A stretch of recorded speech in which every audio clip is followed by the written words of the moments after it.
जय यीशु की। मैं हूं प्रियंका डामोर और आप देख रहे हैं रेडियो वृत्तास एशिया की हिंदी सर्विस। कलीसियाई समाचार में आप सभी का स्वागत है। कलीसियाई समाचारों में प्रमुख हैं। पोप फ्रांसिस ने पवित्र द्वार खोलकर किया 2025 की जयंती का उद्घाटन। देश में क्रिसमस के जश्न में हिंसा की वजह से खलल पड़ा। एर्नाकुलम अंगामाली आर्चडायसिस में धर्म विधि विवाद ने क्रिसमस को अस्त व्यस्त कर दिया। रूढ़िवादी चर्च में विवाद के समाधान की नई उम्मीद। एक रिपोर्ट से पता चला भारत में ईसाइयों पर अत्याचार बढ़ रहे हैं। प्रधानमंत्री मोदी ने रचा इतिहास, बिशप मुख्यालय में मनाया क्रिसमस। देश में बाल विवाह के खिलाफ कार्रवाई में करीब 5000 लोग गिरफ्तार। भारत के पूर्व प्रधानमंत्री मनमोहन सिंह का निधन। अब जानते हैं समाचार विस्तार से। पोप फ्रांसिस ने पवित्र द्वार खोलकर किया 2025 की जयंती का उद्घाटन। पोप फ्रांसिस ने संत पेत्रुस महागिरजाघर का पवित्र द्वार खोला और इस तरह आधिकारिक तौर पर 2025 की आशा की जयंती का उद्घाटन किया। उन्होंने क्रिसमस की शाम के पवित्र मिस्सा समारोह के दौरान आश्वस्त किया कि बैतलहम का बालक यीशु दुनिया को अनंत आशा और खुशी प्रदान करता है।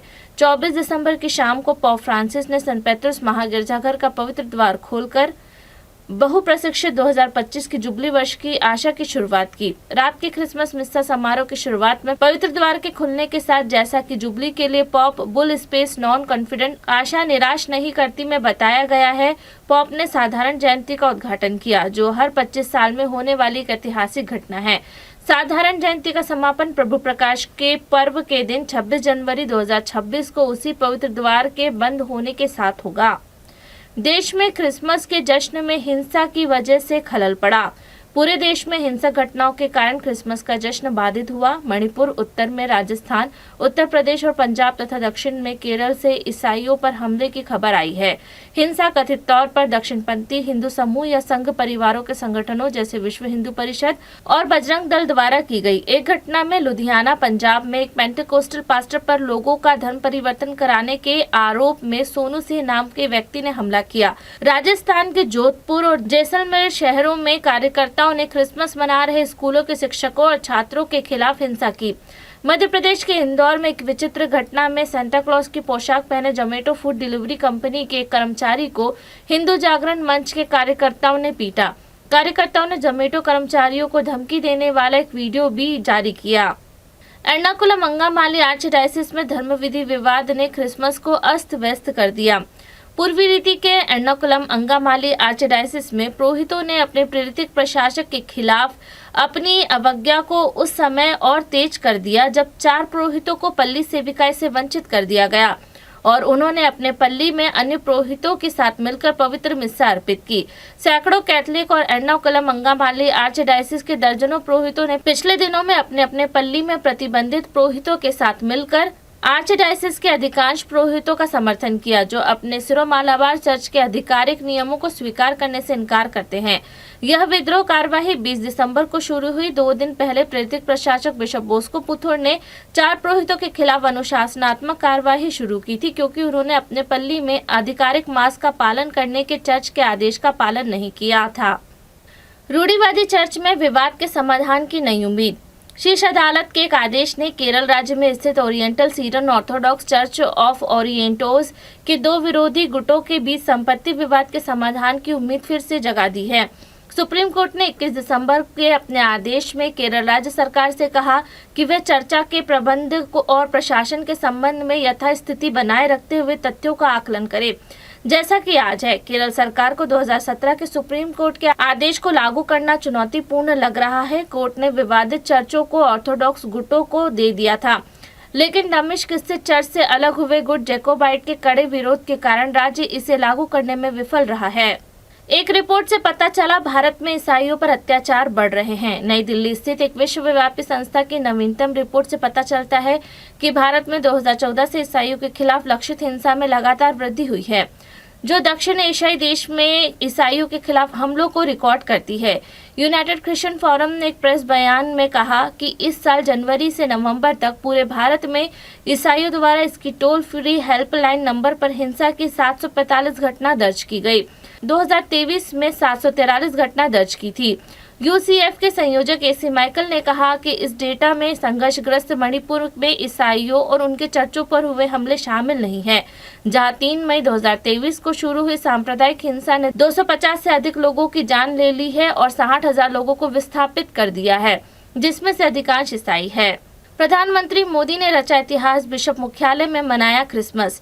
नरेंद्र मोदी ने 23 दिसंबर को इतिहास रच दिया जब वे नई दिल्ली में Catholic bishop conference of India CBCI के मुख्यालय का दौरा करने वाले पहले भारतीय प्रधानमंत्री बने। प्रधानमंत्री ने CBCI केंद्र परिसर में बिशप द्वारा आयोजित क्रिसमस समारोह में भाग लिया। उन्होंने कार्डिनल, बिशप और चर्च के प्रमुख नेताओं सहित ईसाई समुदाय के प्रमुख नेताओं से भी बातचीत की। कार्यक्रम को संबोधित करते हुए प्रधानमंत्री मोदी ने कहा कि ईसा मसीह प्रेम, सद्भाव और भाईचारा सिखाते हैं और उन्होंने सभी से समाज में इन मूल्यों को मजबूत करने की दिशा में काम करने का आग्रह किया। उन्होंने कहा कि हिंसा फैलाने और समाज में व्यवधान पैदा करने के प्रयासों से उन्हें पीड़ा होती है। देश में बाल विवाह के खिलाफ कार्यवाही में करीब 5,000 लोग गिरफ्तार। पूर्वोत्तर में अवैध बाल विवाह के खिलाफ कार्यवाही में करीब 5,000 लोगों को गिरफ्तार किया गया है। पुलिस की ताजा कार्यवाही में 416 लोगों को हिरासत में लिया गया। एक मंत्री ने 22 दिसंबर को यह जानकारी दी। असम राज्य के मुख्यमंत्री हेमंत बिस्वा शर्मा ने एक बयान में कहा, हम इस सामाजिक बुराई को खत्म करने के लिए साहसिक कदम उठाते रहेंगे। उन्होंने कहा, असम बाल विवाह के खिलाफ अपनी लड़ाई जारी रखेगा। रात भर छापेमारी की गई और गिरफ्तार किए गए लोगों को अदालत में पेश किया जाएगा। संयुक्त राष्ट्र के अनुसार भारत में 22 करोड़ से अधिक बाल विवाह होते हैं, लेकिन इस सदी में बाल विवाह की संख्या में नाटकीय रूप से गिरावट आई है। असम राज्य में फरवरी 2023 में शुरू हुए उन्मूलन अभियान में पहले ही हजारों लोगों को गिरफ्तार किया गया था, जिसमें विवाहित जोड़ों के माता पिता और कम उम्र के सगाई पर हस्ताक्षर करने वाले रजिस्ट्रार शामिल थे। भारत के पूर्व प्रधानमंत्री मनमोहन सिंह का निधन। भारत को दिवालियापन के कगार से निकालकर दुनिया की सबसे तेजी से बढ़ती अर्थव्यवस्था से एक बनाने वाले पूर्व प्रधानमंत्री मनमोहन सिंह का 26 दिसंबर को नई दिल्ली में निधन हो गया।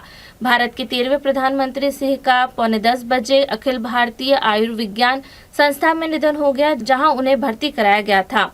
वे 92 वर्ष के थे। प्रधानमंत्री नरेंद्र मोदी ने सिंह के निधन पर शोक व्यक्त किया।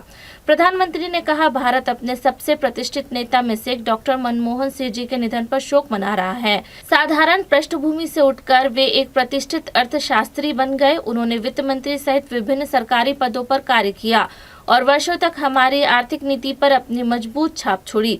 संसद में उनके हस्तक्षेप भी व्यवहारिक थे। हमारे प्रधानमंत्री के रूप में उन्होंने लोगों के जीवन को बेहतर बनाने के लिए व्यापक प्रयास किए।